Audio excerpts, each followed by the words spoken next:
మీ business ఏదైనా మీ ఊర్లో promotion చేయాలంటే అది సుమన్ టీవీతోనే సాధ్యం. ఇప్పుడే సంప్రదించండి.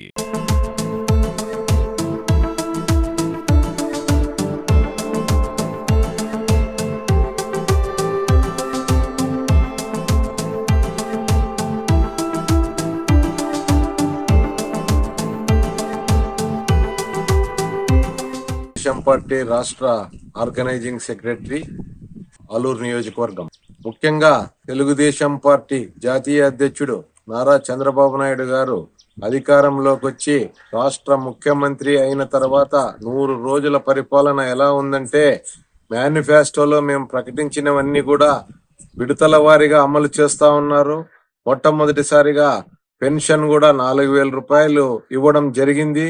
అంతేకాకుండా 3 నెలలది 3,000 ఎక్స్ట్రా కలిపి కూడా 7,000 రూపాయలు ఇవ్వడం జరిగింది.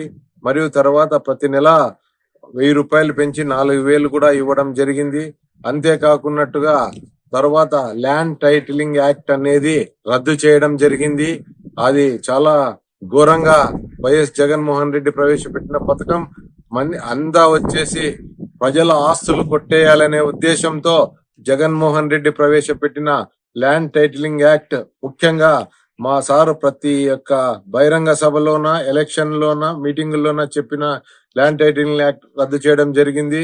అంతేకాకుండా రేపు దీపావళి నుంచి ఉచిత గ్యాస్ సిలిండర్ కూడా అమలు చేయడం జరుగుతా ఉంది.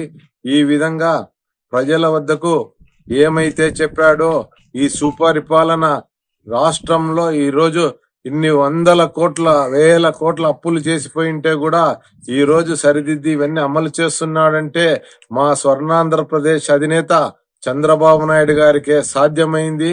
ప్రజలు ఆయన పైన నమ్మకం ఉంచి భారీ మెజార్టీతో గెలిపించిన తెలుగుదేశం పార్టీ కాబట్టి ఆయనకు, ప్రజలకు ఆయన పైన ఉండే నమ్మకాన్ని, ఆయన ఖచ్చితంగా ప్రజల కోసమే పనిచేస్తున్న వ్యక్తి. అంతేకాకుండా ఈ మధ్య కాలంలో విజయవాడ ప్రాంతంలో వరద ఏ విధంగా వచ్చిందో తెలుసు. ఆ రోజు ఆయన అందరూ ఆ రోజు 74 ఏండ్లు అని ఎగతాళి చేశారు. ఒక నవ యువకునిగా బురదలో పోయి అన్నింటికి పోయి ఒక్కొక్కింటికి 25,000 ఈ రోజు ఏ రాష్ట్రంలో కూడా ఇవ్వలేదు. అలాంటిది ఇంత అప్పుల్లో ఉన్న రాష్ట్రంలో కూడా ఆయన ఒక్క మాట చెప్తే 100 కోట్లు కూడా ఫండింగ్ అనేది చెక్కుల రూపంలో, విరాళాలు కూడా దాతలు ఇవ్వడం జరుగుతా ఉంది. అది కూడా మా నారా చంద్రబాబు నాయుడు గారి ఘనతని కూడా నేను ముఖ్యంగా తెలియచేస్తున్నాను. ఇంకొక ముఖ్యంగా వైఎస్ జగన్మోహన్ రెడ్డి హిందువుల మనోభావాలను దెబ్బతీసే విధంగా లడ్డు తయారీలో ఎనిమల్ ఫ్యాట్నెస్ అనేది కలిపి 350 నందిని గీని తీసేసి ఎవరిదో ఉత్తరప్రదేశ్ లోకల్ వాళ్ళకి 300 కమిషన్ల కోసం ఈ విధంగా గీ ట్రాన్స్పోర్ట్ ఇచ్చేసి, గీ కాంట్రాక్ట్ ఇచ్చి కేవలము వెంకటేశ్వర స్వామిని కూడా ముంచేశాడు. అక్కడ ఉండే వెంగమాంబ నక్షత్రంలో కూడా భోజనాలు కూడా క్వాలిటీ తగ్గేటట్టు చేశాడు. అలాంటి వ్యక్తికి ఇంకా దేవుడు క్షమించాడు వెంకటేశ్వర స్వామి. ఎప్పటికైనా జగన్మోహన్ రెడ్డి అనే వ్యక్తి అధోపాతాళానికి పోవలసిండేదే.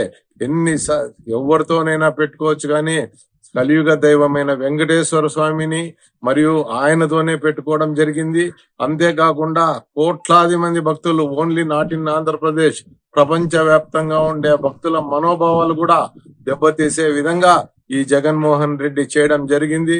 దానికే జగన్మోహన్ రెడ్డి ఈ రోజు ఈ పరిస్థితికి వచ్చాడు.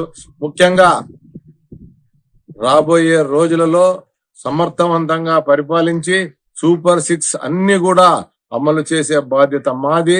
ఇంకా నూతన ఎక్సైజ్ పాలసీ కూడా తొందరలోనే ప్రవేశపెట్టబోతా ఉన్నాడు.